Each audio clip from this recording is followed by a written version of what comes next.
Okay, so last class में हम लोगों ने एरनफेस्ट थ्योरम कंप्लीट कर ली थी ना। अब उसके आगे चलते हैं हम लोग थोड़ा सा।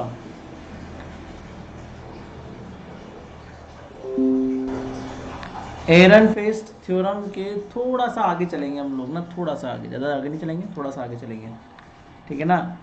तो मैं देख पा रहा हूँ कि एरनफेस्ट के आगे एक बहुत इंपॉर्टेंट क्वेश्चन है आपके सामने, और उस क्वेश्चन का नाम है, वो भी आपके एग्ज़ाम में बहुत बार आया हुआ है वो क्वेश्चन भी, ठीक है ना।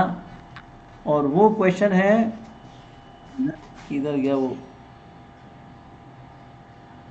हाँ, basic postulates of quantum mechanics. ये भी इंपॉर्टेंट है, basic postulates of quantum mechanics, ठीक है। हेडिंग दो, basic postulates of quantum mechanics, ठीक है ना। और क्वेश्चन लिखो जो आपके एग्जाम में आया था, वो क्वेश्चन भी लिखो, मैं बोल रहा हूँ, लिखना। Discuss about the language of quantum mechanics, ये आया था सवाल आपके एग्जाम में। Discuss about the language of quantum mechanics, discuss about the language of quantum mechanics. 2018 में आया था एक क्वेश्चन, आपके एग्जाम में आया था 2018 में। Discuss about the language of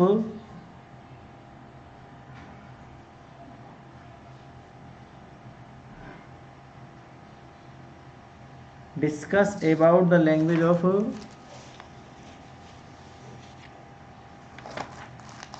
quantum mechanics. और एक और सवाल आया था इस तरह का ही 2011 में, वो भी आप लोग लिख लो।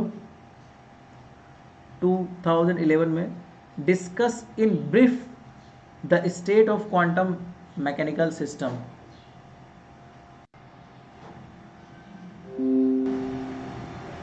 मैं लिख देता हूँ यहाँ पे, जो 11 में आया था ना क्वेश्चन, 2011 में क्वेश्चन आया था, discuss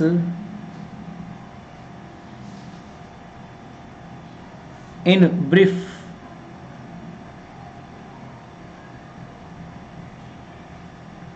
the state of quantum mechanical system.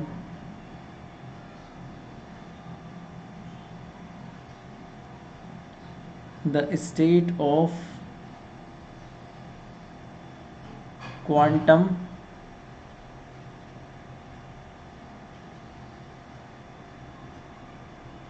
Mechanical system. तो इस तरह से क्वेश्चन बनता है तुम्हारे। And describe the properties of quantum mechanical amplitude, and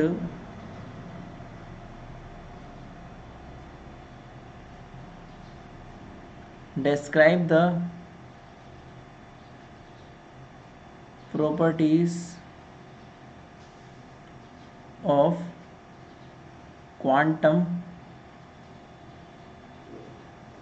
mechanical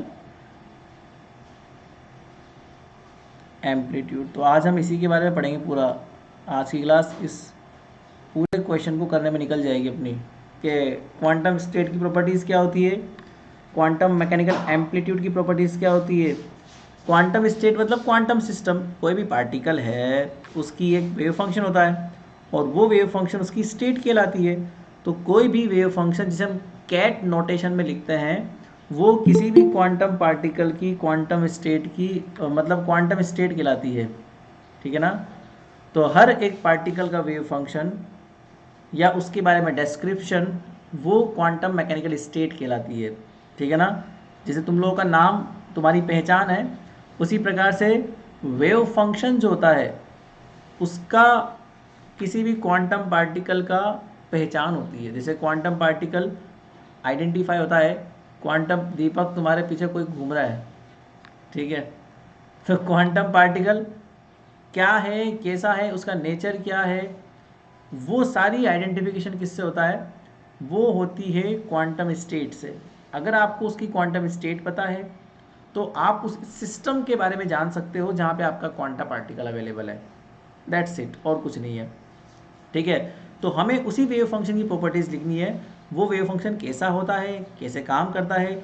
वैसे ये टॉपिक फर्स्ट में आना चाहिए था, बट कोई बात नहीं, मैं लास्ट में ले रहा हूँ, बीच में कहीं ले रहा हूँ इसको मैं, वरना ये इस यूनिट की स्टार्टिंग का टॉपिक है, ठीक है ना। अब ये अतर सिंह बनियान में बैठा हुआ है, तुम लोग भी गजब गजब इंसान हो, ठीक है। तो बात इतनी सी है कि सिंपली हम लोग अब क्वांटम स्टेट की प्रॉपर्टीज़ के बारे में स्टडी करने वाले हैं, ठीक है। तो आगे लिखो सॉल्यूशन। क्वांटम स्टेट मतलब क्वांटम मैकेनिकल सिस्टम, एक ही बात है ना। तो सॉल्यूशन लिखो। ये अच्छा है कि मैं तुम्हारी वो ये स्लाइड्स ओपन कर लेता हूँ, वरना तुम्हारा तो वीडियो दिख जाए मेरे को सारी। Properties of quantum mechanical system.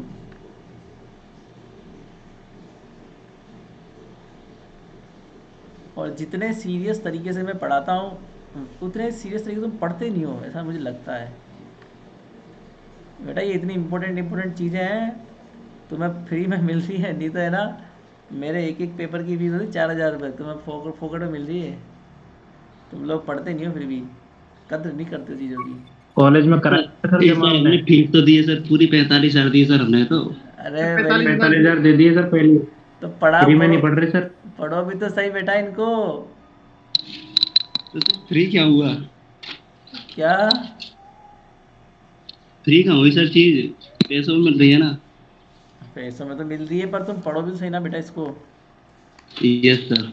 हाँ, इसका रिवीजन किया करो डेली। अब जैसे मान लो ये जो क्वेश्चन है ना, इसका आंसर मैं तुम्हें बता चुका हूँ, पता है।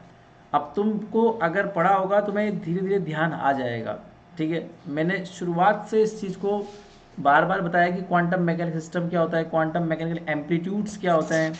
तो ये सब चीज़ें हमको बस अब एक बाइंड अप करना है, कंबाइंड फॉर्म में लिखना है, ठीक है ना। तो वो चीज़ क्या है?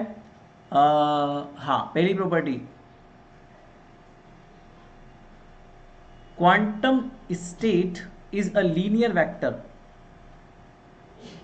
Quantum state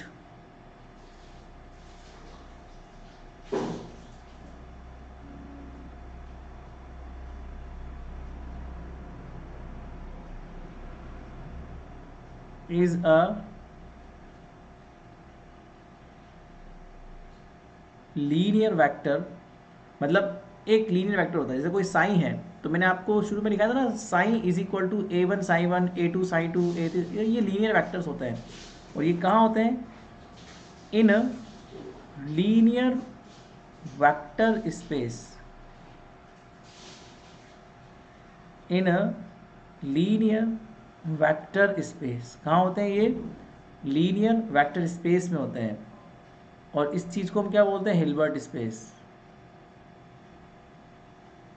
तो मतलब हम जो भी स्टडी करते हैं क्वांटम मैकेनिकल स्टडी, वो हिल्बर्ट स्पेस में करते हैं, ठीक है।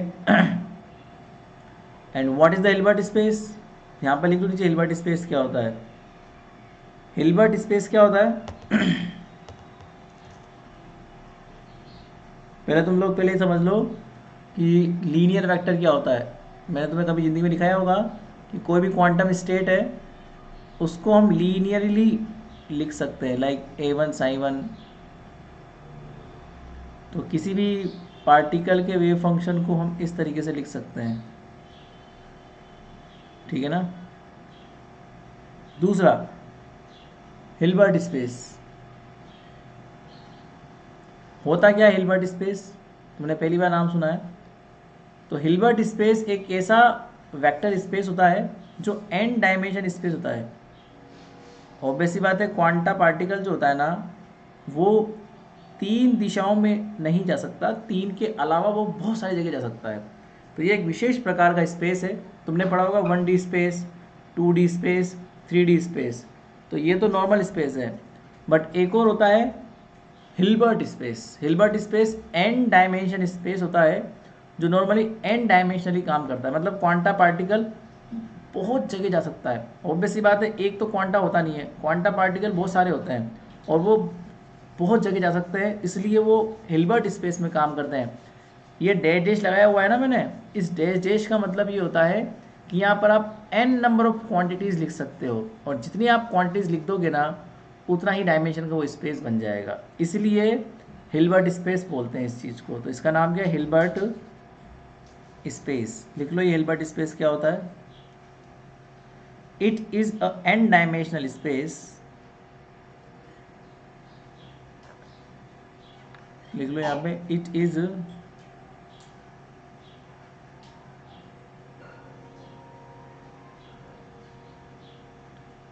n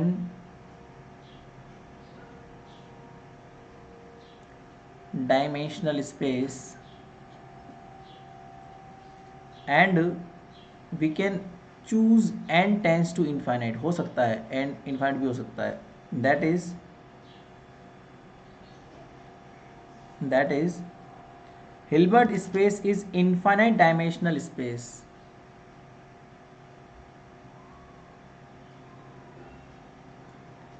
Hilbert space is infinite dimensional space, is it? तो ये होता है। अब आगे देखो property number 2,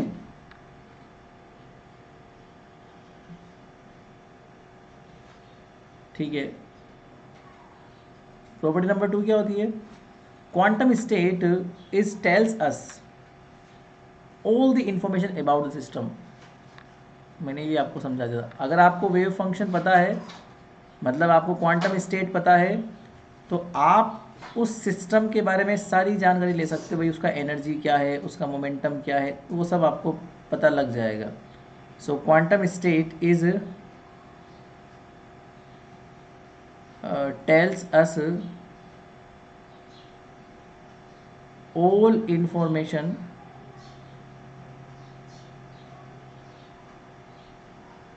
about the system।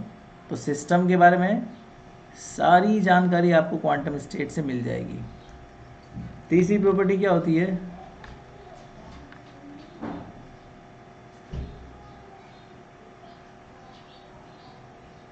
Third property, quantum state it is represented by bracket notation. It is represented by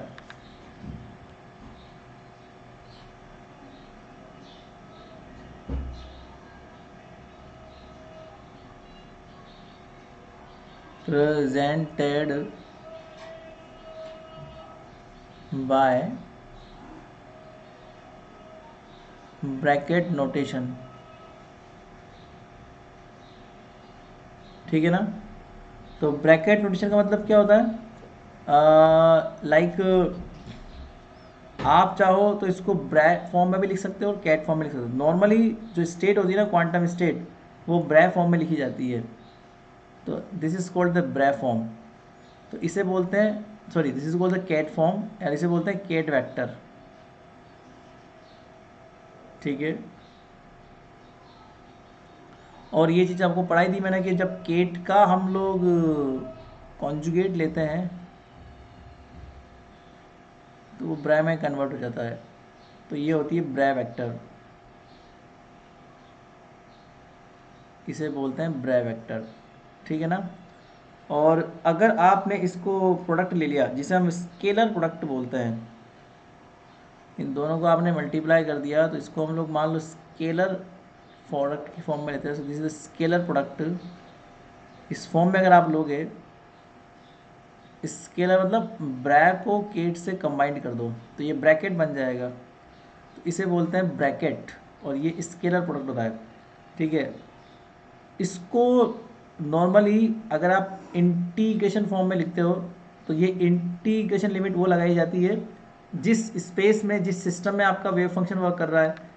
like अगर आप 0 से a ले लोगे तो वो 0 से a स्पेस में वर्क करेगा, -a से +a ले लोगे तो उसमें वर्क करेगा, जयपुर से दोसा ले लोगे तो आप अगर मान लो वेव फंक्शन हो तो आप कहाँ वेरी करोगे? जयपुर से दोसा, इसी बीच में, तो वो लिमिट लगा देंगे।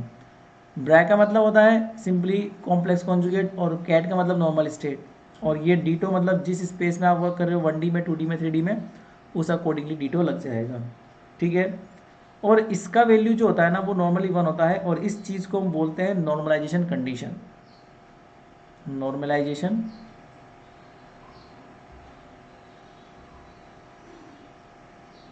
तो ये भी चीज़ मैंने आपको स्टार्टिंग में समझा दी थी कि होती क्या है कंडीशन, ठीक है। अगर मान लो वेव फंक्शन जो है वो चेंज हो जाए, मतलब इनिशियल वेव फंक्शन ब्रै वाला अलग हो और केट वाला अलग हो, ठीक है। अगर वेव फंक्शन को मैं चेंज कर दूं ब्रै और केट में, इसको अलग अलग ले लूँ मान लो, तो फिर वो प्रोबेबिलिटी स्क्वायर की फॉर्म में होगी, ठीक है। जैसे मान लो नंबर चौथी प्रॉपर्टी ये है दैट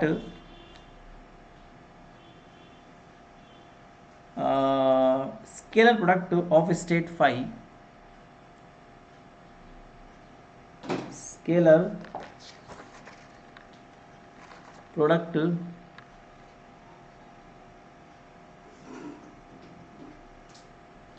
ऑफ स्टेट फाई, ये फाई एक अलग स्टेट है क्वांटम है ना, इसको आप ब्रै में ले लो, एक काम करो, अगर ब्रै फाई जो है उसका स्केलर ले हम लोग ऑन कैट साइन, तो अगर क्वांटम स्टेट चेंज हो गई, ब्रै में अलग है और कैट में अलग है, तो फिर इस चीज़ को बोलते हैं प्रोबेबिलिटी एम्पलीट्यूड, प्रोबेबिलिटी एम्पलीट्यूड। और एक बात हमेशा याद रखना, आप लोगों ने पढ़ा भी होगा 11th स्टैंडर्ड 12th स्टैंडर्ड में, एम्पलीट्यूड का स्क्वायर क्या होता है, प्रोबेबिलिटी कहलाता है। तो आप जब भी इसका स्क्वायर कर देंगे, एम्पलीट्यूड का स्क्वायर आप कर देंगे, तो ये ऑलवेज रिप्रेजेंट करेगा प्रोबेबिलिटी को। So this is simply show that the probability of finding the state psi, probability of finding the state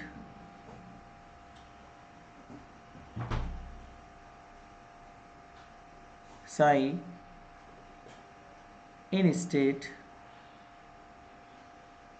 phi, तो phi में साई के पाए जाने की प्रोबेबिलिटी समझाऊंगा अभी थोड़ा। इस चीज़ को मैं आपको आगे एक चीज़ से और एलिब्रेट करूंगा, थोड़ा और एक्सप्लेन करूंगा, ठीक है ना। इस चीज़ को हम बताऊंगा मैं आपको, है ना।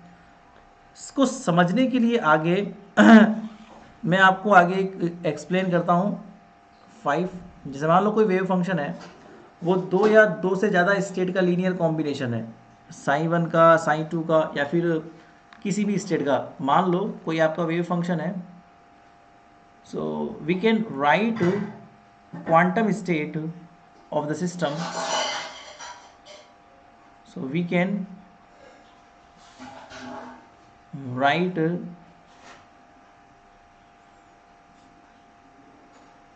Quantum state of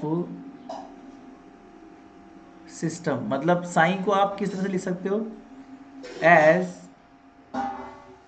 as linear combination of the orthogonal basis state,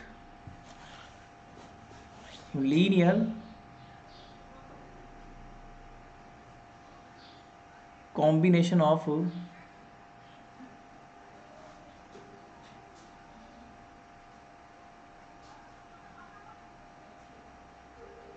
orthogonal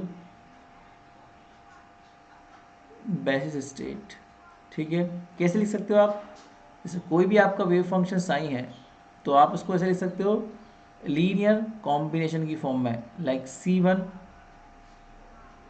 sign 1 plus C2 sign 2 plus and so on. मतलब कोई भी एक वेव फंक्शन अलग अलग जगह पाया जा सकता है। फॉर एग्जांपल, जैसे मान लो तुम वेव फंक्शन हो, तुम दिन भर में अलग अलग जगह जाते हो, तुम्हारा अस्तित्व अलग अलग जगह है, एग्जिस्टेंस अलग अलग जगह है। कुछ समय तुम घर पे रहते हो, कभी कॉलेज में, कभी मार्केट में, कभी कैंटीन में, कभी मूवीज़ देखते हो, तो आपका जो एग्जिस्टेंस है वो अलग अलग जगह होता है। तुम्हारे पाए जाने की संभावना, the finding of particle in the different different state are different different. तो ये जो लीनियर कॉम्बिनेशन है वो उसी चीज़ का कॉम्बिनेशन है कि आपका वेव फंक्शन कुछ मात्रा में घर में होगा, कुछ मात्रा में कॉलेज में होगा, कुछ मात्रा में कहीं और, कुछ मात्रा में कहीं और होगा। तो एक वेव फंक्शन को हम इतनी तरीके से डिफाइन कर सकते हैं, इसी प्रकार से जैसे तुम लोग होते हो, ठीक है। और यहाँ पर जो ये तुम्हारे अलग अलग वेव फंक्शन होते हैं ना, जैसे मान लो साइन 1 साइन 2 है, ये ऑर्थोगोनल कहलाते हैं। ऑर्थोगोनल क्यों कहलाते हैं उसका मतलब समझना। Where psi 1 psi 2 and so on are orthogonal. Orthogonal का मतलब समझो क्या होता है। ऑर्थोगोनल मतलब ये होता है, अगर मान लो मैंने ब्रा और केट में अलग अलग वेव फंक्शन लिया हुआ है, लाइक यहाँ पर हमने लिया हुआ है साइन आई और यहाँ लिया हुआ है साइन जे, अलग अलग टाइप के, तो इसका जो कॉम्बिनेशन है वो डेल्टा फंक्शन की फॉर्म में होता है। वेहर, ये भी मैंने आपको समझाया था पहले कभी, वेहर ऐसा होता है कि अगर आपने i इज इक्वल टू जे कर दिया, मतलब यहाँ पर सेम वेव फंक्शन है, तो डेल्टा आई जे का वैल्यू क्या हो जाएगा 1, दैट इज प्रोबेबिलिटी 100%। बट अगर i is not equal to J किया, मतलब यहाँ पर साइन 1 है, यहाँ पर साइन 2 है, या फिर यहाँ पर साइन 1 या साइन 3 है, मतलब अलग अलग वेव फंक्शन है, तो ये जीरो हो जाएगा और इसका वैल्यू क्या हो जाएगा 0। तो इसीलिए इसको ऑर्थोगोनल वेव फंक्शन बोलते हैं, क्योंकि ये सेम स्टेट में रहेगा तो 1 देगा और डिफरेंट में रहेगा तो ये आंसर 0 देगा। अब आपको मैं पूछूं कि आपके घर में पाए जाने की प्रोबेबिलिटी कितनी है, तो आप लोग क्या करोगे, ये एम्पलीट्यूड कहलाता है, इसमें इसको बोलते हैं C1 C2 C3 are called simply probability amplitude. तो घर में पाए जाने की प्रायिकता निकालनी है आपको, तो देखो कैसे निकालते हैं। तो कैसे निकालते हैं, now taking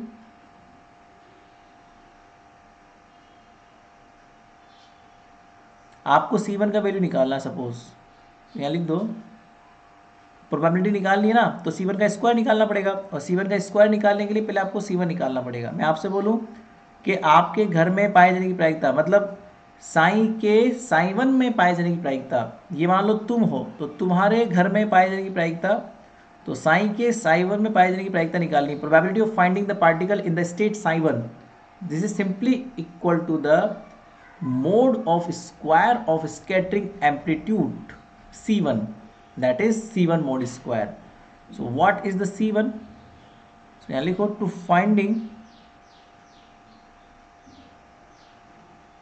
to find the value of C1, क्या करेंगे हम लोग, taking scalar product, taking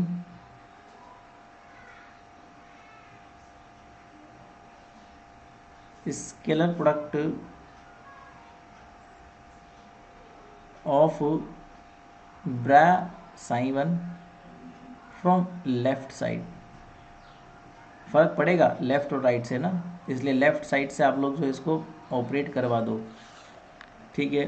तो देखो कैसा हो जाएगा, जैसे ही मैंने लेफ़्ट से ऑपरेट कराया, मैं ऐसा क्यों कर रहा हूँ, क्योंकि ऐसा करने से साइन 1 तो 1 हो जाएगा, psi 2 psi 1 0, psi 3 psi 1 0, psi 4 psi 1 0, सब जीरो हो जाएंगे पीछे वाले। तो यहाँ कितना हो जाएगा, साइन 1 साइन बचेगा बस, है ना। और यहाँ पर C1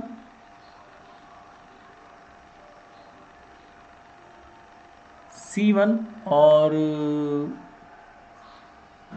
साइन 1 C2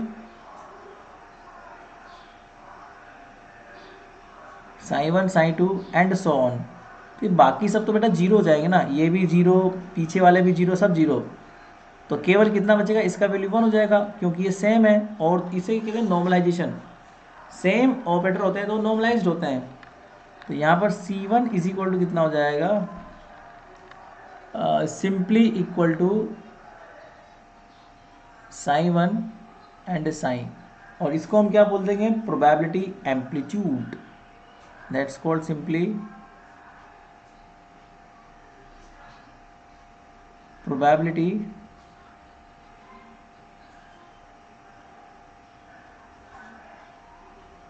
एम्पलीट्यूड, ठीक है। नाउ सिंपली अगर मुझे probability of particle finding the particle sign जो होता है, साइन उस क्वांटम स्टेट साइन के साइन 1 में पाए जाने की प्रायिकता निकालनी है, finding the probability of sign in the state sine one, it just similar that तुम लोग दिन भर में अलग अलग जगह हो, पर तुम लोग घर में कितना हो, तुम्हारे घर में पाई जाने प्रायिकता कितनी है, तो वो निकालने के लिए हम लोग सिंपली मोड का स्क्वायर लगाते हैं एम्पलीट्यूड के। तो ये हो गया तुम्हारे पास ये। इसीलिए मैंने कहा था कि अगर क्वांटम स्टेट सेम होती है तो प्रोबेबिलिटी जो है वो इस फॉर्मूले से निकलती है, इस सिंपली फॉर्मूले से। बट अगर क्वांटम स्टेट अलग अलग है और वो क्वांटम स्टेट अलग अलग जगह अलग अलग मात्रा में पाई जा रही है, तो फिर हम लोग एम्पलीट्यूड का स्क्वायर करके और प्रोबेबिलिटी निकाल लेते हैं। इसका मीनिंग ये होता है। तो यहाँ नीचे देख लो। इसी प्रकार सिमिलरली आपको C2 निकालना, C2 निकाल लो, और भी बहुत कुछ आप निकाल सकते हो ना। तो यहाँ लिख लो, इसका मीनिंग ये हो गया, that is probability of finding the system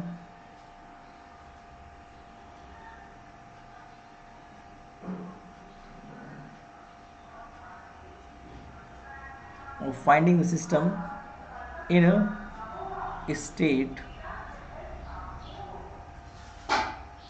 sine one. Sine one में कितना पाया जाएगा वो लाइक। इसी प्रकार सिमिलरली आप C2 निकाल लो। Similarly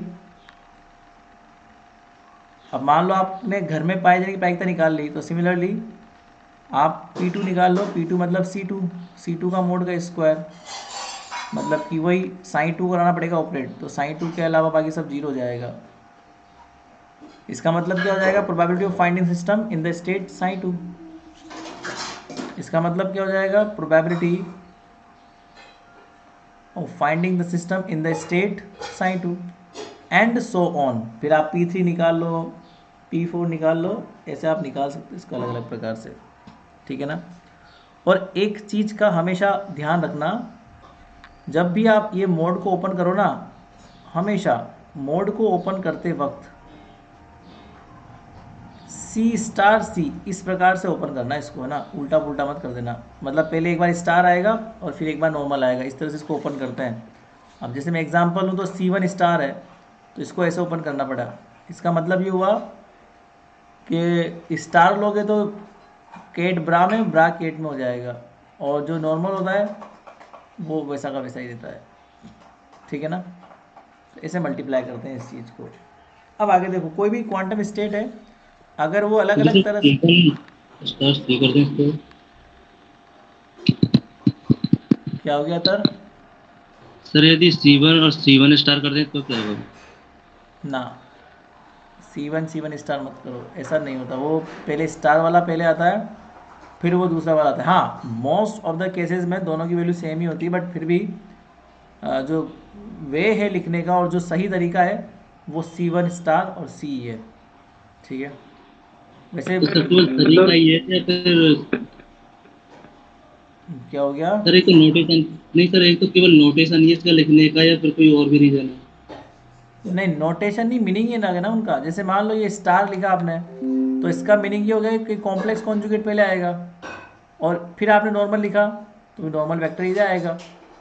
most of the cases में इनकी वैल्यू सेम आएगी, बट वो एक अलग फैक्टर है कि वैल्यू सेम आ जाए। बाकी ये होता यही है कि मोड का स्क्वायर में पहले कॉम्प्लेक्स वाला आता है, उसके बाद नॉर्मल आता है। तो कॉम्प्लेक्स पहले लिखिए, फिर नॉर्मल बाद में लिखिए।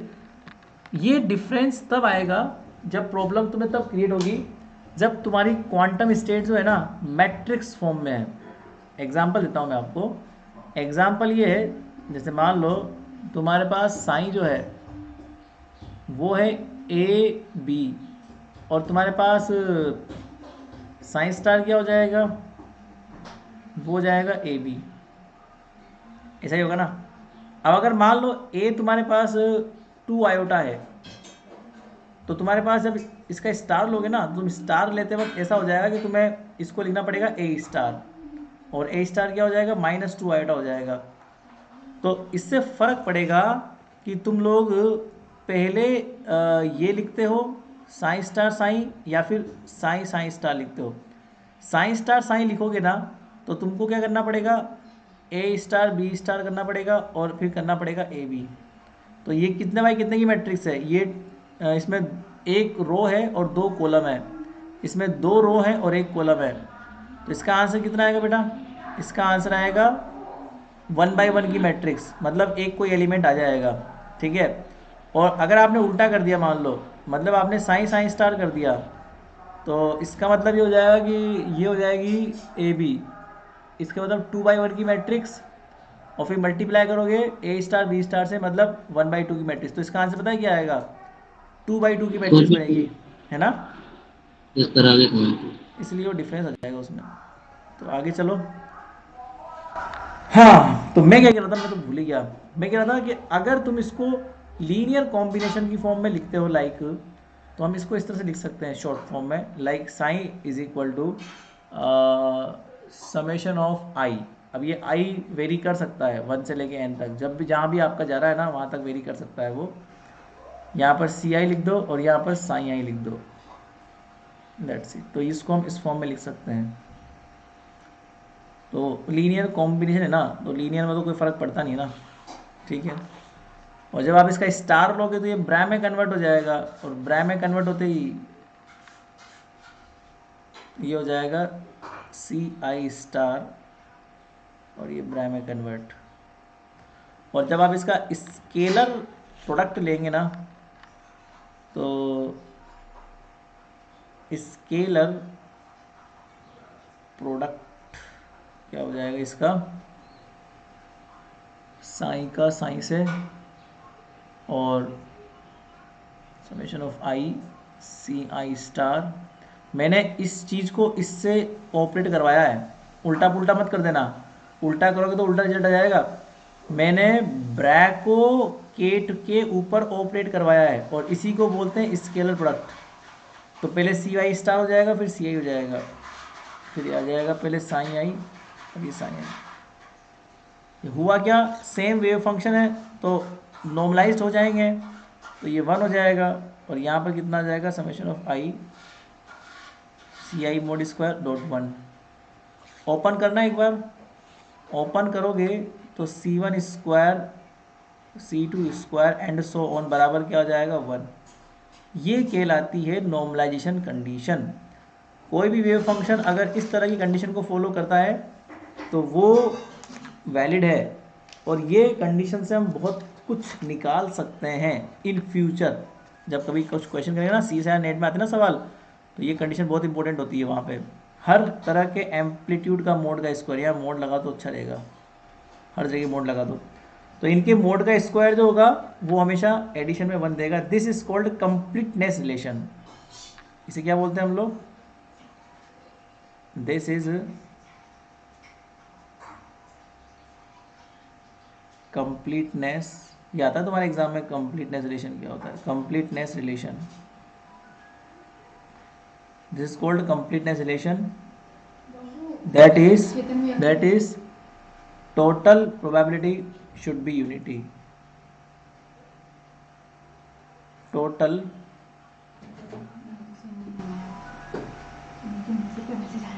प्रोबेबिलिटी शुड बी यूनिटी, ठीक है ना। तो टोटल मतलब पहले स्थान पे पाए जाने की प्रायिकता, दूसरे स्थान पर पाए जाने की प्रायिकता, तीसरे पर, ऐसे कुल मिला के टोटल निकालोगे ना प्रॉपर्टी, तो टोटल मिला के कितनी आएगी उसकी वैल्यू? 1 आएगी। इसे बोलते हैं कंप्लीटनेस रिलेशन। अब एक बीच में प्रॉपर्टी, बीच में और क्वेश्चन आया तुम्हारा कि प्रोबेबिलिटी एम्पलीट्यूड की प्रॉपर्टीज़ लिखो, तो वो भी लिख लो फटाफट से, उसमें भी कोई बड़ी बात नहीं है। तो लिख सकते हो बेसिक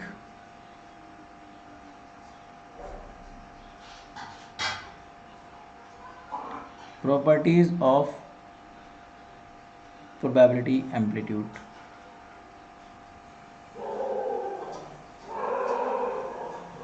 प्रोबेबिलिटी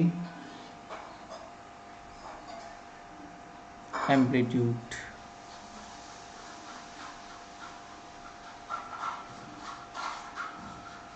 ठीक है। तो सुनो, होता क्या है, ये वही प्रॉपर्टी सारी, कोई इतना डिफरेंस नहीं है। लेट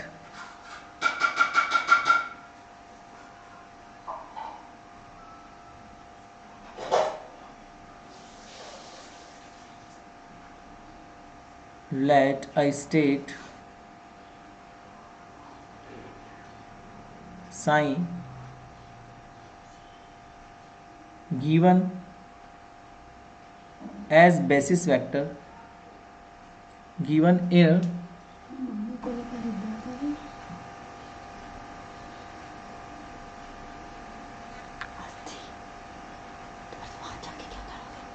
एक मिनट होल्ड करना, जस्ट होल्ड डाउन।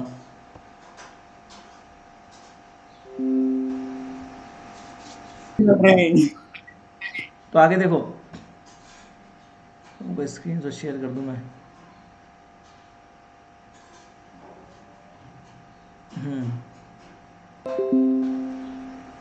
तो वापस आ जाओ। So let a state psi is given in basis vector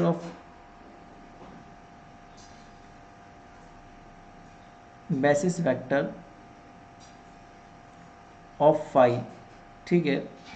then इसका मतलब क्या हो जाएगा? इसका मतलब ये हो जाएगा, then simply this is called amplitude, called probability amplitude।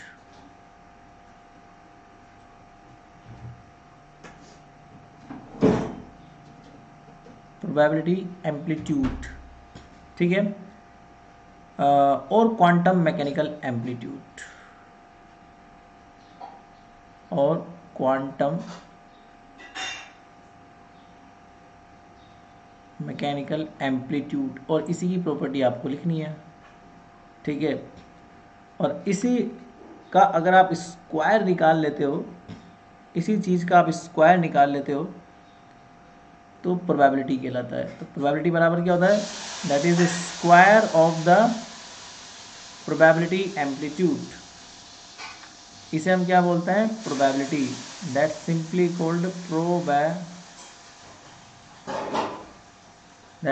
Called probability, ठीक है ना।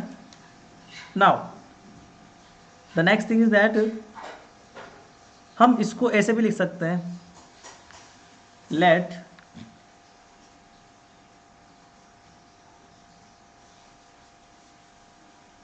Quantum state is simply like alpha multiply with the phi, मतलब अल्फा पार्ट है फाई के अंदर क्वांटम स्टेट का। सो ऑपरेट फाई है वही चीज़ें, बस ये अलग सवाल आया है तुम्हारे एग्जाम में, इसलिए मैं उस क्वेश्चन की फॉर्म में इसका आंसर एक तरह से ढाल रहा हूँ। अदरवाइज ये सब चीज़ तुम लोग अभी भी पढ़ चुके हो फ्रॉम। अगर क्वांटम मैकेनिकल एम्पलीट्यूड की प्रॉपर्टीज पूछी जाए तो तुम केवल इतना ही पार्ट लिखोगे जितना अपन कर रहे हैं। अदरवाइज अगर क्वांटम स्टेट की प्रॉपर्टीज पूछी जाए तो वो ऊपर वाला क्वेश्चन था, ऊपर वाला आंसर था, ठीक है। इसकी वैल्यू 1 होती है नॉर्मलाइजेशन कंडीशन से। So alpha is equal to कितना हो जाएगा? Phi and psi. इसको अगर आप इक्वेशन नंबर 1 बोल देंगे तो इसको आप 2 बोल दें, ठीक है। तो that is called probability amplitude, alpha होती है, तो that is called probability amplitude. इसको आप सिंपली 2 से वैल्यू को 1 में पुट कर दें। अगर हम 2 से वैल्यू 1 में पुट कर देंगे तो क्या हो जाएगा? Sine is simply equal to alpha, alpha मतलब phi and sine and phi simply equal to number 3। दूसरी प्रॉपर्टी ये है कि हम अगर साइन को इस तरह से लिखें, if sine is written as like this summation of I, मतलब बहुत सारी स्टेट्स की कॉम्बिनेशन में, मतलब अल्फा 1 फाई 1 अल्फा 2 फाई 2, तो ऐसे भी तो लिख सकते हैं अपन लोग। तो वही सेम रामायण अगर हम फाई आई को ऑपरेट करवा दें यहाँ से तो कितना हो जाएगा? Summation of I alpha I phi I, phi वापस से नॉर्मलाइज्ड हो गया, तो यहाँ से हम लोग अल्फा आई लिख सकते हैं, फाई आई एंड साइन, और वही चीज़ अगर हम यहाँ पुट करते हैं तो अगर एक स्टेट हो तब भी हम लिख सकते हैं, और अगर लीनियर कॉम्बिनेशन है तो उसको भी हम लीनियर कॉम्बिनेशन की फॉर्म में इस तरीके से लिख सकते हैं, like phi I and sine and phi I. ये सर ठीक है, तो इस तरीके से हम लिख सकते हैं इस चीज़ को। नाउ अब एक तीसरा ऑपरेटर आ जाए मान लो, जिसे हम बोलते हैं यू। प्रॉपर्टी नंबर 3 ये है कि अगर कोई एक अलग से ऑपरेटर लिया है बाहर से, ठीक है, सो इफ वी ऑपरेट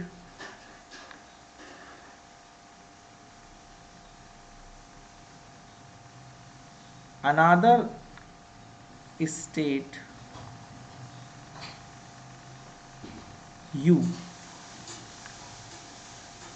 ये लिख दो, अलग से लिखो लेफ्ट राइट से, तो ये कितना हो जाएगा, बस ये u को अगर हम साइन पर ऑपरेट करवा दें लेफ्ट साइड से, तो ये तो पैक है, ये तो स्केलर प्रोडक्ट है, तो ये तो पूरा पैक है।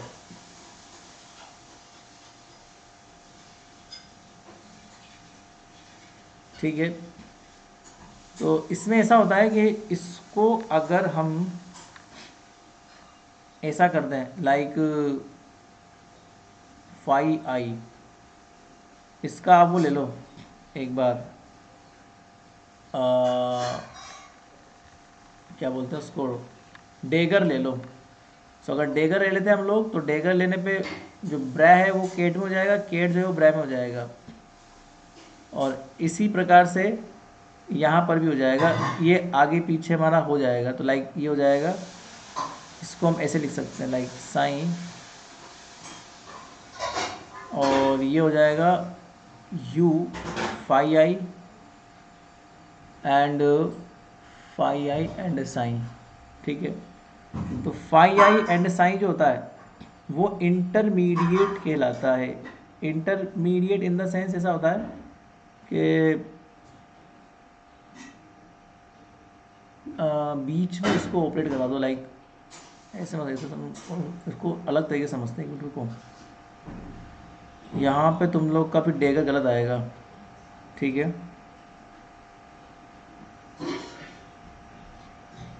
रुको, अनदर ऑपरेशन, नहीं नहीं, this is not like this, phi operate करवाया, ओके, तो ये फाई यहाँ पर नहीं, इसको ऐसे लिखो, यू को ऑपरेट करवाना है आपको, तो इसको ऐसे मत लिखो, this is return like this.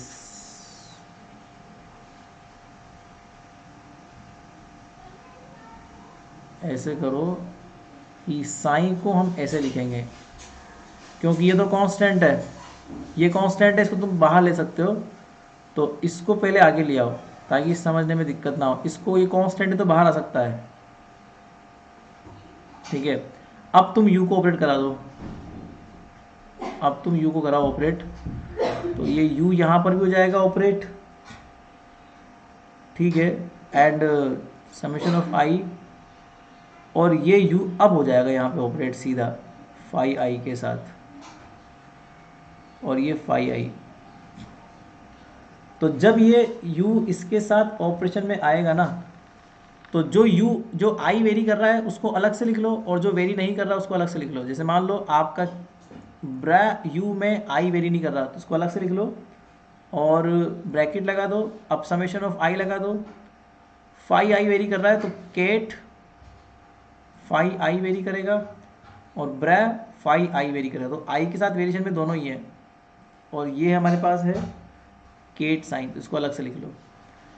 ये जो होता है ना, जो ब्रैकेट में लिखा हुआ है, इसका डेफिनेशन यूनिट वेक्टर की फॉर्म में होता है।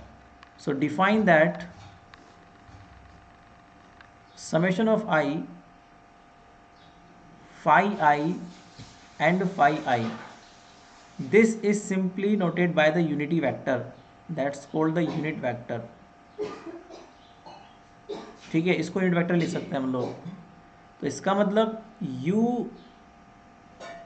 And psi is simply like u then unity vector, मतलब वन ही होता है इसका वैल्यू, यूनिटी वेक्टर मतलब वन ही होता है, तो ये क्यों लिखा मैंने, क्योंकि ये इसके बराबर आ जाएगा, तो इसका मतलब हम इसको लिख सकते हैं ऐसा।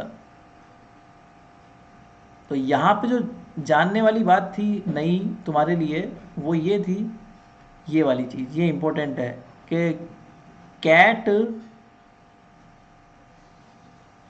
साइन और ब्रै साइन का कॉम्बिनेशन भी यूनिटी वेक्टर होता है। तो कैट साइन और ब्रै साइन को हम लोग इस प्रकार से लिख सकते हैं, ठीक है। तो ये नई चीज़ थी। नेक्स्ट प्रॉपर्टी जो भी आपकी चल रही है वो लिखो। अगर हम इस प्रकार से इसका डेगर लेते हैं मान लो, तो ब्रैकेट में और केट ब्रा में कन्वर्ट हो जाता है, ये तुम जानते हो, ठीक है। अगली प्रॉपर्टी में क्या होगा, फाई साइन अगर है तो हम बीच में यूनिटी लगा सकते हैं। यूनिटी का मतलब ये होता है कि अगर यहाँ पर फाई है तो यहाँ पर बीच में आप कैट यू लगा दो और ब्रै यू लगा दो, तो कोई फ़र्क नहीं पड़ेगा। क्यों नहीं पड़ेगा फ़र्क, क्योंकि अभी हमने प्रूफ किया है कि कैट और ब्रै का जो मल्टीपल होता है ना, ये यूनिटी होता है, वन होता है। तो बीच में वन को मल्टीप्लाई कर दोगे तब भी कोई फ़र्क नहीं पड़ेगा। तो इस चीज़ को हम इस प्रकार से लिख सकते हैं, ठीक है। जहाँ पे यू कहलाती है इंटरमीडिएट स्टेट। यू को हम क्या बोलते हैं, इंटरमीडिएट स्टेट। और आप चाहो तो इसको अपन प्रूफ भी कर सकते हैं। प्रूफ कैसे करेंगे, देखो प्रूफ ऐसे करेंगे कि अगर मैं इसका डेगर ले लूँ, सपोज अगर मैं इसका डेगर ले लूँ तो मुझे इस पूरे का डेगर लेना पड़ेगा,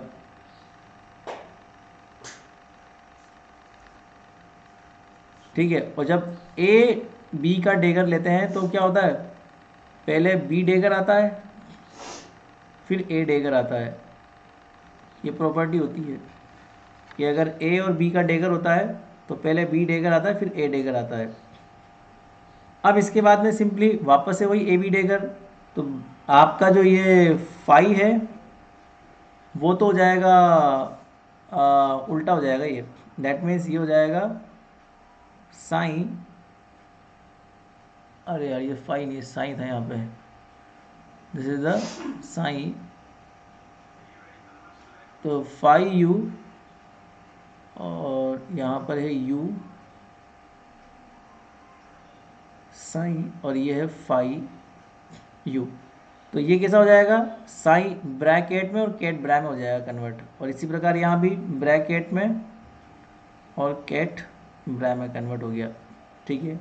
वही चीज़ है, इन दोनों को मिला के आप यूनिटी लिख सकते हो, तो इसको आप आई कैप लिख सकते हो और फिर इसको भी आप कैसे लिख सकते हो, साइन। सर ये लगी प्रॉपर्टीज में क्या है सर, ये कौन सी, ये 5वीं प्रॉपर्टी सर, ये स्टार्टिंग से सर, नहीं सर नीचे लास्ट की प्रॉपर्टी, ये वाली लास्ट की या फिर ये इससे नीचे वाली सर, ये इससे नीचे वाली, ये यस सर। ये तो मैंने डेगर लिया है बेटा, इसमें इसका डेगर ले लिया कंप्लीट का, phi U and U psi, तो इस कंप्लीट का डेगर लिया है मैंने।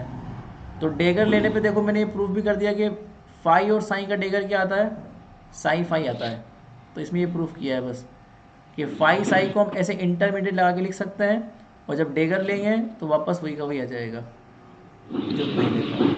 इतनी ही प्रॉपर्टीज़ है तुम्हारी, ठीक है। और ये तुम्हारे प्रॉपर्टीज़ आती है एग्ज़ाम में। अब इन प्रॉपर्टीज़ के ऊपर बेस्ड कुछ क्वेश्चंस हैं, वो भी अपन कल कर लेंगे जो आपके लास्ट ईयर एग्ज़ाम में आए हुए थे, तो कल देंगे अपन, ठीक है। तो फिलहाल तुम्हारी अटेंडेंस ले लूँ मैं।